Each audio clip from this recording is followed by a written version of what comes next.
బట్టతలతో బాధపడుతున్నారా? ఆధునితనమైన పద్ధతిలో hair transplantation చేయబడును. Face clinic, Hyderabad. నమస్తే, నేను Keshav. Welcome to Suman TV. ఆంధ్రప్రదేశ్లో పొత్తులపైన క్లారిటీ వచ్చింది, అలానే సీట్ల సర్దుబాటు పైన కూడా క్లారిటీ వచ్చింది. అయితే త్యాగాల విషయంలో మాత్రం అన్లిమిటెడ్గా మారిపోతుంది జనసేన పరిస్థితి. జనసేన పార్టీ నాయకత్వం ఏం భావిస్తోంది? మొదట ఒక ఎంపీ సీటు తగ్గిందని భావించారు. ఆ తర్వాత చూస్తే ఇప్పుడు 3 ఎమ్మెల్యే సీట్లలో కూడా కోత పడినటువంటి పరిస్థితి. నాయకత్వం ముఖ్యంగా స్థానికంగా ఎన్నికలకి సంబంధించినటువంటి ప్రచారాలు నిర్వహించే క్రమంలో కానీ, సీట్లు సంపాదించుకునేటువంటి క్రమంలో కానీ పార్టీలో ఉన్నటువంటి నాయకత్వం ఏమి భావిస్తుంది? అధినేత వెంట నడిచేటువంటి క్రమంలో వాళ్ళ వ్యూహం ఏంటి? మరీ ముఖ్యంగా సీట్ల సర్దుబాటు తర్వాత ఉత్తరాంధ్ర పైన బీజేపీ ఎక్కువ ఫోకస్ పెట్టినటువంటి సంకేతాలు ఉన్నాయి. ఈ నేపథ్యంలో జనసేన తన ప్రణాళికను ఏ విధంగా మార్చబోతుంది? ఈ అంశాలపైన విశ్లేషణ చూద్దాం. మనతో పాటు ఉత్తరాంధ్ర జనసేన పార్టీ నాయకులు కోరాడ సర్వేశ్వరరావు గారు. సర్వేశ్వరరావు గారు, నమస్కారం. నమస్కారం సార్. ఉత్తరాంధ్ర పైన ఎప్పుడు లేనంత ఫోకస్ బీజేపీ పెట్టినట్టుగా కనిపిస్తుంది. ఎందుకంటే 3 లోక్సభ సీట్లు బీజేపీ కోటాలోకి వెళ్ళిపోతున్నటువంటి పరిస్థితి. విజయనగరం, అరకు, అలానే అనకాపల్లి. ఎందుకని ఉత్తరాంధ్రని ఈ కూటమి నేపథ్యంలో? ఎందుకంటే పదే పవన్ కళ్యాణ్ గారు చెప్పారు, 3 పార్టీలు కలిస్తేనే విజయం అనేటువంటి మాట చెప్పారు. ఇప్పుడు కలిసిన తర్వాత జనసేన ఎక్కువ త్యాగాలు చేయాల్సినటువంటి పరిస్థితి వస్తుంది. ఏ విధంగా చూస్తారు మీరు? వాస్తవానికైతే మొన్నటి వరకు మనందరం చూసాం తెలుగుదేశం, జనసేన అండ్ బీజేపీ కూడా వచ్చి జాయిన్ అవుతుందని తెలుసు. సో అంతకు ముందే మేము లిస్ట్ ప్రకటించాం కాబట్టి ఇప్పుడు వాళ్ళకున్న స్పేస్ వాళ్ళకి ఇవ్వాలి. సో స్పేస్ ఇచ్చేటప్పుడు వాళ్ళు కూడా గతంలో కూడా వాళ్ళు మేము లేనప్పుడు కూడా, జనసేన పార్టీ లేనప్పుడు కూడా తెలుగుదేశంతో వాళ్ళు ఎలియన్స్ వెళ్ళారు. సో వాళ్ళకి ఎక్కడ బలంగా పొటెన్షియాలిటీ ఉంటుందో వాటిని వాళ్ళు వదులుకోరు. కాబట్టి డెఫినెట్గా సాధారణంగా వాళ్ళు అడిగిన దాంట్లో వీళ్ళకి సీట్ల సంఖ్యకు అనుగుణంగా ఏదైనా చేయాల్సి ఉంటుంది. అది ఉత్తరాంధ్ర అవ్వచ్చు, రాయలసీమ అవ్వచ్చు, ఇంకా కోస్తాంధ్ర అవ్వచ్చు, ఎక్కడైనా అవ్వచ్చు. బట్ ఉత్తరాంధ్ర కూడా వాళ్ళకి మంచి బీజేపీకి మంచి క్యాడర్ ఉంది కాబట్టి డెఫినెట్గా వాళ్ళు కావాలని డిమాండ్ చేయడంలో తప్పేం లేదని నాకు అనిపిస్తుంది. అంటే ఎంపీ సీట్లు అనేవి ఇప్పుడు 25 ఎంపీ సీట్లు ఉన్నాయి ఓవరాల్గా. రాయలసీమలో ఒకే ఎంపీ సీట్ తీసుకుని, దక్షిణాంధ్రలో ఒక ఎంపీ సీట్ తీసుకుని, మా గోదావరి జిల్లాల లెక్కను చూసుకోవాలి. దక్షిణాంధ్రలో 0 అనుకోవాలి. గోదావరి జిల్లాల ప్రకారం చూస్తే అక్కడ 2 ఉన్నాయి, ఉత్తరాంధ్రలో 3 ఉన్నాయి. సో దీనివల్ల జనసేన జనసేన ఎక్కువ ఆశలు పెట్టుకుంది కూడా ఉమ్మడి గోదావరి జిల్లాలో ప్లస్ ఉత్తరాంధ్ర. దానివల్ల జనసేన ఆశలకు గండిపడినట్టు కనిపించట్లేదా? అది వాస్తవానికి ఏంటంటే ఎక్కడికి వెళ్ళినా కానీ చాలా వరకు మీడియాలో కానీ జనరల్గా బయట వాళ్ళు కూడా అందరు కూడా పరిచయస్తులందరూ కూడా అడుగుతుంటారు. ఎప్పుడు వీళ్ళు మాట్లాడుతుంది ఏంటంటే టాకింగ్ అబౌట్ నంబర్. అసలు మా మెయిన్ మోటో పవన్ కళ్యాణ్ గారు ఏ సభలో కూడా వైఎస్ఆర్సీపీ పార్టీని ఎట్టి పరిస్థితుల్లో కూడాను గద్దె దించే దిశగానే మాత్రమే మా కార్యాచరణ ఉంటున్నప్పుడు ఈ నెంబర్ విషయానికి మరి మేము ఇంకా దానికోసం మాట్లాడాల్సిన అవసరం లేదు మా బట్టి వాళ్ళు. ఎందుకంటే స్వయంగా అధ్యక్షులు వారు చెప్పేశారు, number is not a constrain అనే విషయాన్ని చెప్పకనే మనకు అర్థమవుతుంది. ఎందువల్లంటే 24 సీట్లు ఫ్రీజ్ అయిన తర్వాత కూడా ఈరోజు మళ్ళీ బీజేపీ యాడ్ అయినాక 21కి వచ్చినప్పుడు కూడాను ఆయన తగ్గారంటే దాని అర్థం ఏంటంటే అతను స్టాండ్ అయినటువంటి వర్డ్ ఏంటంటే వైఎస్ఆర్సీపీ పార్టీ వల్ల రాష్ట్రానికి సంథింగ్ చాలా వరకు అయితే ఇంకా ముందు వస్తే ఇంకా ఏదైనా జరగవచ్చు. అది అతనికి ఉన్నటువంటి అంటే ఆలోచన కావచ్చు, లేదంటే మేధావర్గంలో ఉన్నటువంటి డిస్కషన్ ఒకటే సింగిల్ పాయింట్ ఎజెండా అయిపోయింది. ఎందుకంటే వైసీపీ నాయకులు కూడా పదే ఖండిస్తుంది అదే మాట. వైసీపీని ఓడించడమే లక్ష్యం అనేది ఎంతవరకు సబబు, ప్రజలు ఎంతవరకు యాక్సెప్ట్ చేస్తారు? ఇప్పుడు నేను కూడా ఒక చదువుకున్న వ్యక్తిగా చాలామంది కూడా అంటే మేము పార్టీని పక్కన పెట్టి ఆలోచన చేస్తే వైఎస్ఆర్సీపీ పార్టీ అనేది గతంలో కూడా మీరు చెప్పుకుంటాను నేను సంక్షేమాన్ని తప్ప వేరే వాటికి ఏం చెప్తారో కూడా తెలియని పరిస్థితిలో ఉంది. ప్రజలకు కావాల్సిన సంక్షేమమే అంటున్నారు కదా. సరే, ప్రజలకు ఎంత ఎక్కువ ఇస్తే అంత మంచిదని అంటారు. ఇప్పుడు ప్రజలంటే ఏంటంటే వాళ్ళందరినీ ఇంటిగ్రేట్ చేయాలంటే ఎవరి వల్ల కాదు, ఏ స్టూడియో వల్ల కూడా కాదు, నా వల్ల కాదు, మీ వల్ల కాదు. సో ప్రజలకి ఏంటంటే ఒక మార్పు కావాలని ఉద్దేశంతో ఇచ్చారు తప్ప ఇతను పథకాలు నవరత్నాల కోసం ఓట్లు వేశారని కూడా మూర్ఖత్వం. మేబీ వాళ్ళ స్టాండ్ అలాగ ఉండొచ్చు. ఏంటి, నవరత్నాలు నేను ప్రకటించాను కాబట్టి నేను గెలిచాను అనుకోవచ్చు. ఆ రోజు వాళ్ళు అతను పాదయాత్ర చేయడము, ఆ సింపతి చూపించడము, లేదంటే వాళ్ళ నాన్నగారిని ఒకసారి గుర్తు చేసుకోవడము, ఇలాగ అన్ని జనరేషన్స్ వాళ్ళు కూడాను అతను ఎన్నో వాగ్దానాలు చేశారు. మెడలు వంచి 25 ఎంపీలు ఇస్తే స్పెషల్ స్టేటస్ తెప్పిస్తా అన్నారు. ఎన్నో గొడవలు జరిగాయి. స్పెషల్ స్టేటస్ కోసం వెయిట్ అయ్యిందని మమ్మల్ని అడుగుతాను ఇప్పుడు ఆయన వేదిక. ఇప్పుడు మీరు తెప్పిస్తారా? 3 పార్టీలు కలిసి వెళ్తున్నారు. డెఫినెట్గా జరగవచ్చు. స్పెషల్ స్టేటస్ అనడానికి అది ఇంకా అది ఆ సబ్జెక్ట్ అనేది ఏంటంటే ఒక 10 years పాస్ అయిపోయింది. అది ఉమ్మడి క్యాపిటల్ కూడా మర్చిపోయి వచ్చేసాం మనం.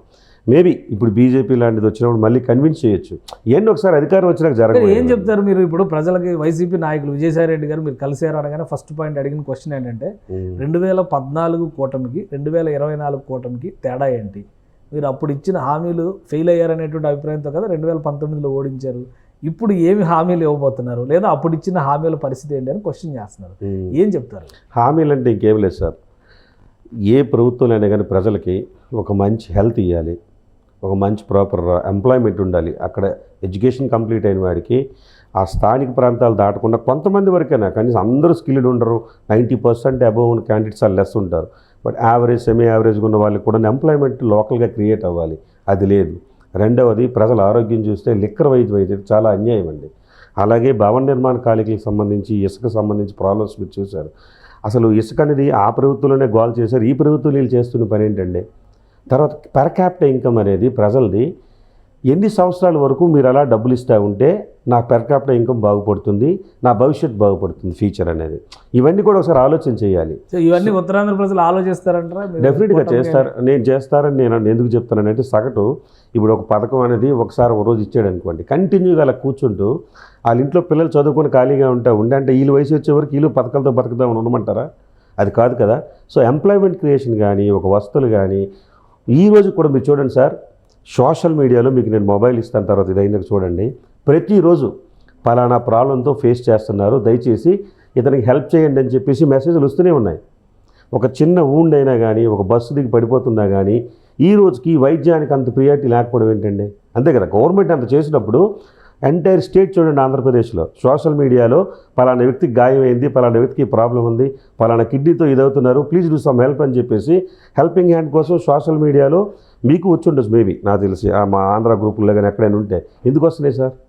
ప్రభుత్వం ఇన్ని చేసేటప్పుడు, వైద్యానికి అంత పెద్ద పెట్టేసేటప్పుడు, ఇవన్నీ చేసేటప్పుడు ఇలాంటివన్నీ ఎందుకు వస్తున్నాయి సార్? అంతే కదా. జనసేన పార్టీ ఒక ఎజెండాగా ఈ సమస్యలు, సామాజిక సమస్యలను తీసుకెళ్తుంది. అలానే 3 పార్టీలు కూటమిగా వెళ్ళేటువంటి క్రమంలో ఉత్తరాంధ్ర ప్రజలకి, ముఖ్యంగా ఉత్తరాంధ్ర ప్రజలకి ఏం చెప్తారు? మీ ఎజెండా ఏంటి? ఎందుకంటే కేంద్ర ప్రభుత్వమే అసలు దోషి. రాజధాని ఇవ్వకపోయినా, చివరికి విశాఖ ఉక్కు ఫ్యాక్టరీని అమ్మేస్తున్నా కానీ కేంద్ర ప్రభుత్వమే దోషి అనేటువంటి అభిప్రాయం ఉంది. ఇవన్నీ కూడా విశాఖకు సంబంధించిన రైల్వే జోన్, వెనకబడిన ప్రాంతాలకు ఆర్థిక ప్యాకేజీ, వీటన్నిటికీ మరి ఏం సమాధానం చెప్తారు?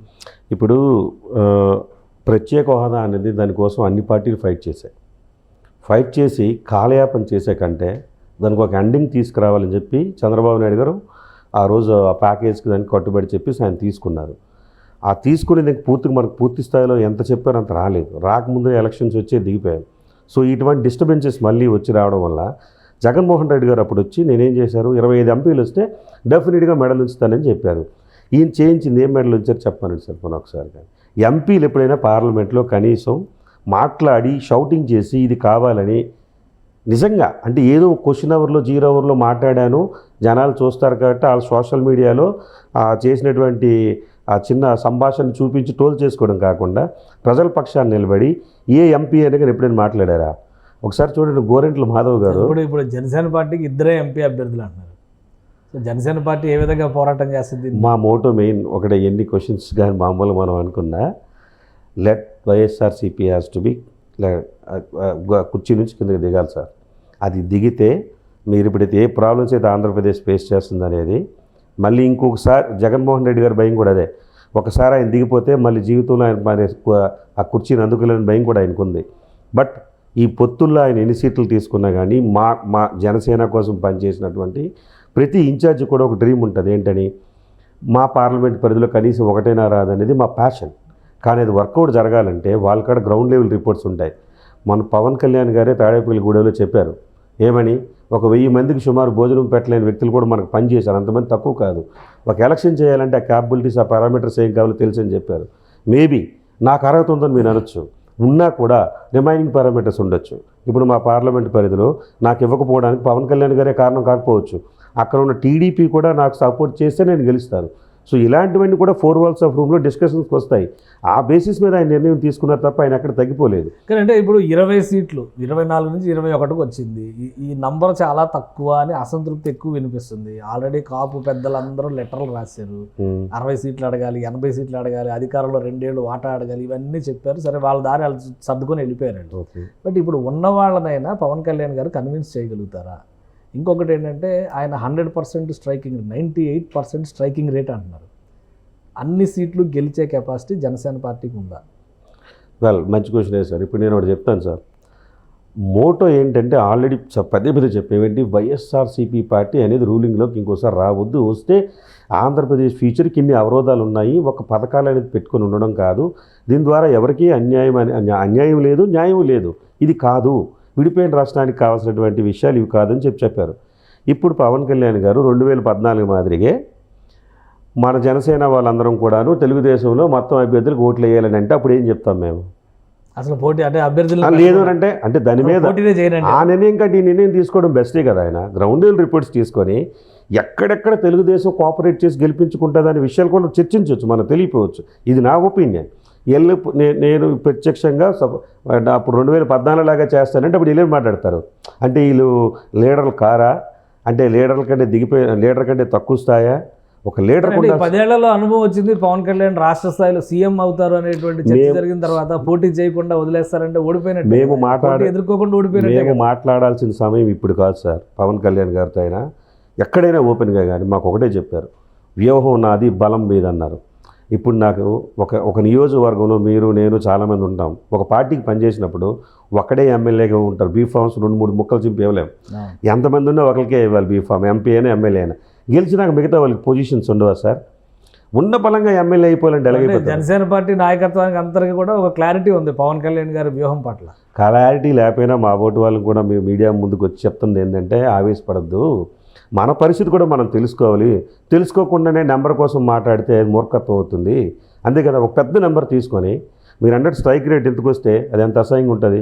ఎందుకు తీసుకున్నారన్న బలమైన కారణాలు కూడా నేను చెప్తాను. ఆయన కూడా మా అందరినీ నడిపించే కింగ్.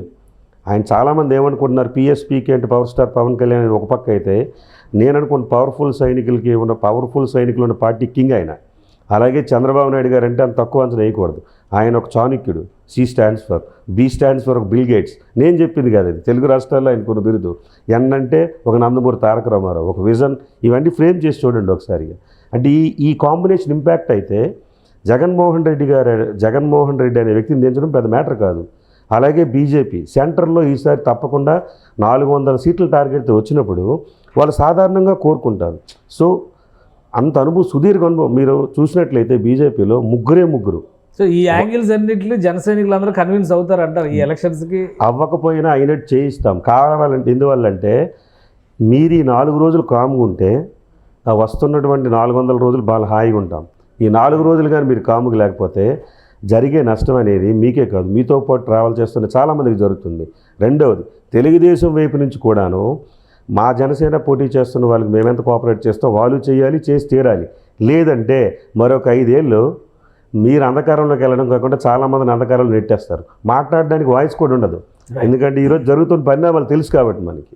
రైట్. థ్యాంక్ యూ సర్వేశ్వర గారు, మీ అభిప్రాయం తెలియజేసినందుకు. ఇది ఆంధ్రప్రదేశ్లో ఎన్నికలకు సంబంధించి ఒక ఆసక్తికరమైనటువంటి వాతావరణం నెలకొని ఉంది. అలానే జనసేన పార్టీ వ్యూహ రచన విషయంలో పవన్ కళ్యాణ్ని పూర్తిగా నమ్ముతున్నామని సర్వేశ్వర గారు చెప్తున్నారు.